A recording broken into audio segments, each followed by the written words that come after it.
रोज बच्चे जाते हैं आते हैं, पढ़ाई वढ़ाई कुछ हो रही नहीं।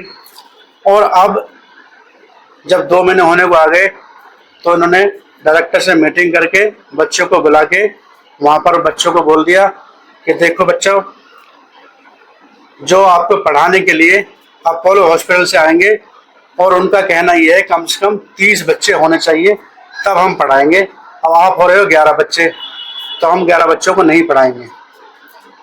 उनको मना कर दिया गया, या तो आप कोई दूसरा कोर्स ले लो या अपनी फीस वापस ले लो। अब बताइए, दिल्ली सरकार का ये कॉलेज यूनिवर्सिटी है, जब सरकारी यूनिवर्सिटी के अंदर इस तरह से हाल हो रहा है तो प्राइवेट की हम क्या उम्मीद कर सकते हैं।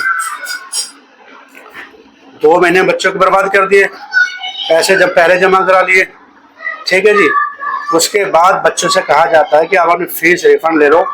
अब बताइए, सब जगह जो है कोर्स चालू हो चुके हैं, अब उसके बाद बच्चों का एडमिशन कराए तो कराए कहाँ। ये तो बच्चों का भविष्य खराब करने वाली बात हो गई ना।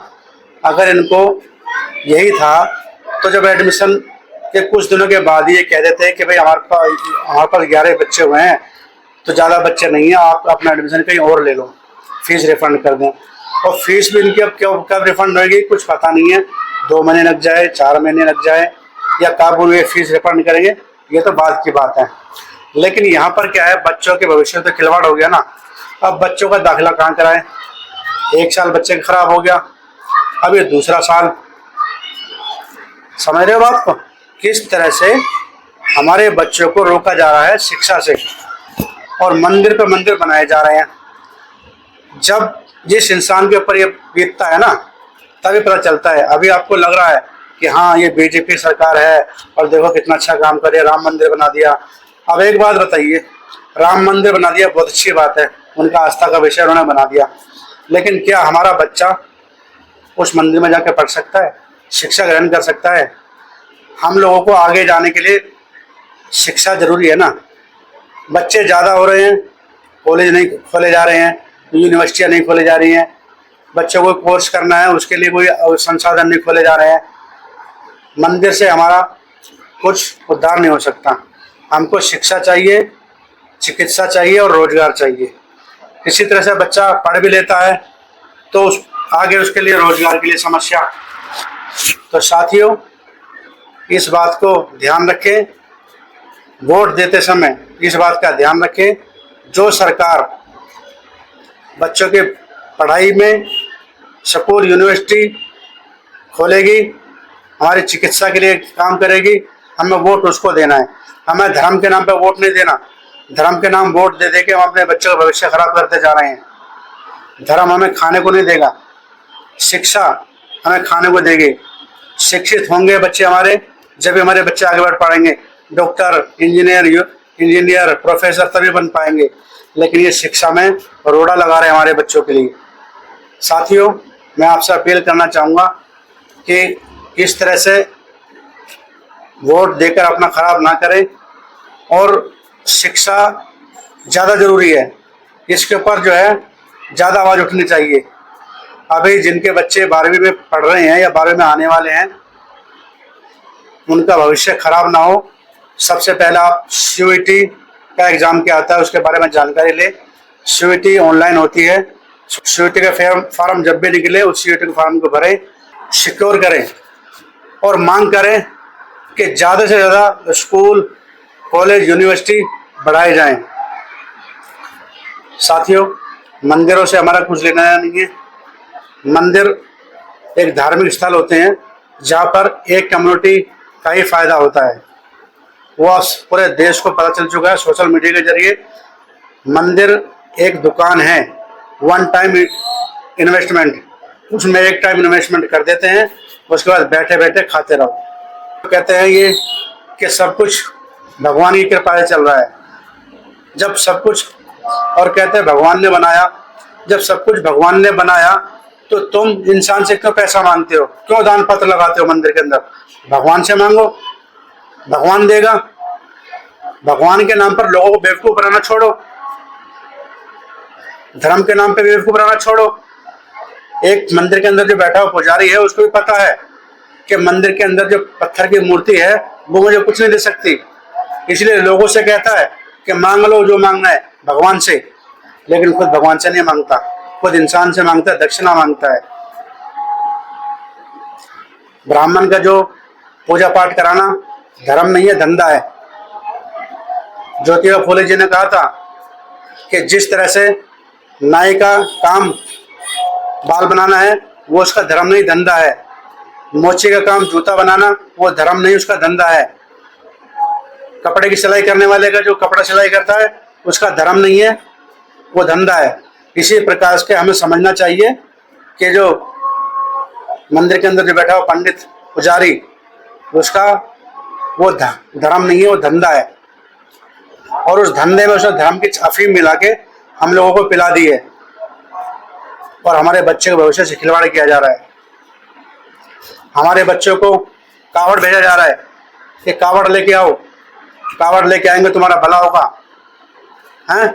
वैष्णो देवी भेजा जा रहा है, वैष्णो देवी जाओ, वहां पर जाओगे तो तुम्हारा भला होगा। वहां जाने से कुछ भला नहीं होगा। इनके बच्चे विदेशों के अंदर पढ़ते हैं। जितने भी नेता लोग हैं, किसी नेता का बेटा देखा है कहीं कावड़ लाते हुए? या किसी ब्राह्मण का बच्चा, बने का बच्चा, ठाकुर का बच्चा, किसी को देखा है कावड़ लाते हुए? हमारे लोगों के अंदर जो है ये धर्म की अफीम डाल दी गई है। हमारे बच्चे कावड़ ढोने जा रहे हैं, वैष्णो देवी जा रहे हैं, हरिद्वार जा रहे हैं। शिक्षा से हमको दूर किया जा रहा है। हमको समझना चाहिए, हमें आवाज उठानी चाहिए शिक्षा के ऊपर। शिक्षा होगी तो ही हम आगे बढ़ पाएंगे। शिक्षा के बल पे बाबा साहब ने संविधान लिखा और संविधान के अंदर हमको हक अधिकार दिलाए लिखित रूप में। लेकिन अब क्या है कि थोड़ा सा हम लोगों को पढ़ लिख के हम जो आगे बढ़ने लग गए तो इनके पेट में दर्द होने लग गया। पहले आप देखो, शिक्षा के बल पे बाबा साहब ने जो हमें हक अधिकार दिए, हर घर के अंदर एक सरकारी नौकरी मिल जाता था। सरकारी नौकरी पाकर अपना और अपने परिवार का जीवन बेहतर ढंग से चला रहे थे। लेकिन जब इन्होंने देखा कि इस शिक्षा के दम पर नौकरियां पाकर, सरकारी नौकरियां पाकर आगे बढ़ रहे हैं, तो इन लोगों ने सरकारी नौकरियों को खत्म करने का काम कर दिया। निजीकरण लेके आ गए। निजीकरण ही आरक्षण खत्म करने की सीढ़ी है, क्योंकि जब सरकारी नौकरियां नहीं रहेंगी तो आरक्षण का हम क्या कर लेंगे? अरे हमको आरक्षण चाहिए भी नहीं, हमको आरक्षण नहीं चाहिए, क्योंकि आरक्षण जाति के आधार पर मिलता है, आर्थिक आधार पर नहीं। आरक्षण हम तुम्हारे मुंह पर दे के मारेंगे, तुम इस देश से जातियां खत्म करा दो। जाति ही इस देश का बेड़ा गर्क कर रही हैं, जातियां ही इस देश में सर्वनाश कर रही हैं और जातियां ही इस देश को आगे नहीं बढ़ने देना चाह रही हैं। हम चाहेंगे कि सभी के नाम से सरनेम हटा दिया जाए, किसी के नाम में सरनेम नहीं लगाया जाए। सबके नाम के पीछे लगाना है तो भारतीय लगा दिया जाए, क्योंकि सरनेम से किसी को फायदा हो रहा है और किसी को नुकसान हो रहा है। सरनेम से फायदा कैसे हो रहा है? अगर कोई शर्मा का बच्चा है तो उसको पैदा होते ही उसको शर्मा जी बोला जाता है। अदर कास्ट का जो व्यक्ति होता है उसको जाति सूचक शब्दों से संबोधित किया जाता है। तो जातियों का नुकसान किसको झेलना पड़ रहा है और जाति का फायदा किसको हो रहा है, ये सबको पता है। इसलिए देश से जाति समाप्त होना बहुत जरूरी है। साथियों, शिक्षा वो हथियार है कि जिससे अच्छे अच्छे पहाड़ को भी काटा जा सकता है। बाबा साहब ने कहा था कि शिक्षा वो शेरनी का दूध है जो पिएगा दहाड़ेगा। इसलिए हमारे बच्चों को हमें शिक्षा देनी है। जिनको धर्म की घंटी बजानी है उनको बजाने दो, उनका काम है, हमारा काम नहीं है। हम बाबा साहब की विचारधारा पर चलेंगे, बाबा साहब जो हमसे कह गए हैं हम वो करेंगे। इसलिए साथियों, वीडियो ज़्यादा लंबी ना हो जाए, अपनी बात को यही ख़त्म कर रहा हूँ मैं। और ज़्यादा से ज़्यादा आवाज़ उठाएं शिक्षा के ऊपर। जो सरकार शिक्षा के ऊपर काम करेगी हम उसको सपोर्ट करेंगे। धर्म के नाम पर किसी को सपोर्ट करना ये बहुत बड़ी मूर्खता है। धर्म के नाम पर इस देश का बेड़ा गर्क हो रहा है। साथियों, ज़्यादा से ज़्यादा इस वीडियो को शेयर करना और घर घर तक पहुँचाना। बच्चे के भविष्य को कैसे बर्बाद किया जा रहा है, बच्चों का भविष्य अगर आपको सुरक्षित रखना है तो शिक्षा के ऊपर आवाज़ उठानी पड़ेगी। जिनके बच्चे भी 12वीं क्लास से नीचे हैं, 12वीं या 12वीं में आने वाले हैं, तो इस चीज़ का ध्यान रखें। जब वो 12वीं के अंदर आए तो एक CUET का फॉर्म निकलता है, उस फॉर्म का ध्यान रखें। इस तरह से बच्चों के 1-2 साल खराब हो जाएंगे। फिर बच्चों का पढ़ाई से मन हट जाएगा। ये चाहते ही हैं कि बच्चे पढ़ाई में ना जाएं और इनके धर्म के धंधे में लग जाएं, या पढ़ाई को छोड़कर छोटे मोटे नौकरी करने लग जाएं, 12-15 हज़ार की नौकरी में डिलीवरी बॉय का काम करने लग जाएं। और यही हो रहा है साथियों। कुछ माता पिता तो पैसे की वजह से अपने बच्चों को नहीं पढ़ा पा रहे हैं, क्योंकि शिक्षा इन्होंने इतनी महंगी कर दी है कि वह हमारे हाथों से निकलते चले जा रही है।